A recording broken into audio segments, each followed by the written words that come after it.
এই গ্রাম মলিনং। আমরা জানি মেঘালয়াতে।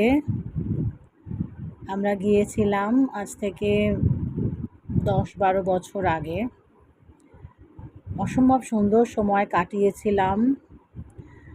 এত পরিচ্ছন্নতা, আসলে যা কিছু ওয়েস্টস, যা কিছু আবর্জনা সেখানে প্রত্যেক দিনকার এক জায়গায় এনে সেটাকে ম্যানিওর করে নেওয়া হয়, যা পরে কৃষিকাজে লেগে যায়।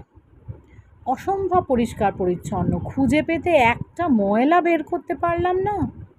এতটাই স্বচ্ছ, এতটাই সুন্দর, এতটা পরিষ্কার, মানে রাস্তার মাঝখানেও প্রায় শুয়ে ঘুমিয়ে পড়া যায় আর কি। চারিদিকে সবুজ ঘেরা, একদম পরিষ্কার স্বচ্ছ সুন্দর। মলিনং মেঘালয়াতে একদম ঘুরে আসুন, চলে যান, মন ভালো হয়ে যাবে।